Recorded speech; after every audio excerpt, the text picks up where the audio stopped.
On considère dans la classification internationale, ça s'appelle le DSM, qu'il existe 4 types de troubles du comportement alimentaire. Le premier, c'est le plus connu, c'est l'anorexie mentale. En fait, c'est le plus rare, il touche 0,5 à 1% de la population.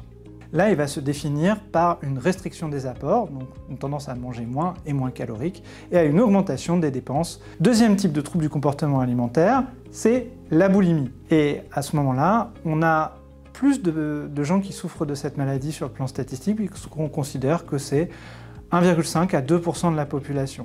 La boulimie, elle va associer à la fois des crises de boulimie, donc des moments où on mange beaucoup de nourriture dans un temps restreint, et des stratégies pour limiter la prise de poids qui irait avec ces prises alimentaires. Et c'est là qu'apparaissent les vomissements, les consommations de laxatifs ou l'hyperactivité physique. Mais le principal mécanisme pour compenser cette prise de poids, c'est ce qu'on appelle la restriction compensatoire. C'est sauter un repas. Troisième type de trouble du comportement alimentaire, ce qu'on appelle l'hyperphagie boulimique. L'hyperphagie boulimique, là aussi, elle est plus fréquente, puisqu'elle toucherait, on va dire, 2 à 4% de la population. Et là, il y a quasiment le même nombre d'hommes que de femmes. L'hyperphagie boulimique, elle se définit par la survenue de crises de boulimie, donc beaucoup d'aliments en très peu de temps, et par un poids plutôt élevé, puisqu'il y a peu ou pas de conduite compensatoire.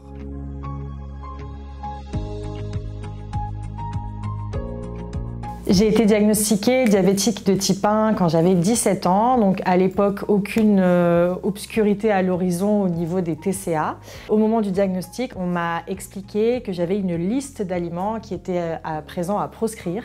Et en fait, je me suis retrouvée du jour au lendemain à devoir manger d'une manière qui n'était pas du tout naturelle et intuitive pour moi. Et en fait, après 1 an et des bons résultats, eh bien, j'ai commencé à chercher comment je pouvais sortir un peu de ce cadre sans que ça se voie trop. Donc j'ai commencé à réintroduire les aliments interdits dans mon alimentation, mais en cachette. Et surtout à commencer à comprendre que si je m'injectais suffisamment, ça ne se verrait pas dans les glycémies. Et à partir de là, ça a été l'engrenage. Donc j'ai commencé à prendre beaucoup de poids et j'ai été ce qu'on appelle aujourd'hui, pendant 10 ans, victime de hyperphagie boulimique. Moi, à l'époque, je ne compensais pas, ce qui faisait que je prenais beaucoup de poids sur des petites périodes de temps. Mais à un moment donné, quand je prenais trop de poids, je me sentais mal et coupable et du coup, j'alternais avec des grosses périodes de restriction alimentaire. Donc pendant 10 ans, je faisais des grosses crises d'hyperphagie pendant plusieurs mois, plus des gros régimes pendant plusieurs mois et en fait, j'alternais comme ça sur des yo-yo.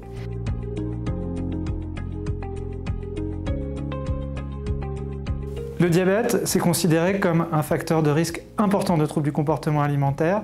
Or, c'est un piège parce que les diabétologues ont du mal à le percevoir et les psychiatres ont très peur des patients qui souffrent de diabète. Le premier signe, en fait, c'est un non-signe. C'est l'absence de la personne qui souffre de troubles de comportement alimentaire à table quand on mange tous ensemble. Va s'associer à ça un deuxième signe très important qui sont les conflits au sein de la famille ou au sein du couple. Un des signaux d'alerte les plus importants que j'ai vu venir, c'est qu'en fait, petit à petit, l'alimentation prenait une place prédominante dans ma vie. Les relations amicales, les relations amoureuses, les relations de famille, tout ce qui est sorti en resto, manger en groupe, c'était des choses qui devenaient hyper anxiogènes pour moi parce qu'il fallait que je cache. J'avais honte, je me sentais coupable et nulle d'être dans cette sphère.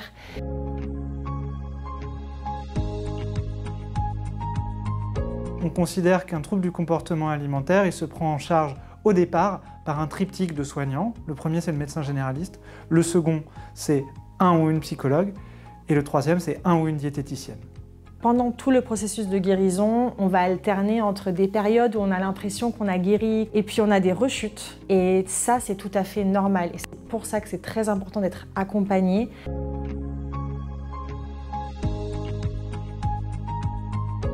Vous n'êtes pas seul, il y a plein de personnes déjà qui n'ont pas de diabète, qui ont déjà un TCA. Alors imaginez avec un diabète, c'est tellement contraignant, lourd et structuré comme maladie. C'est normal qu'on développe un rapport à l'alimentation qui est complexe.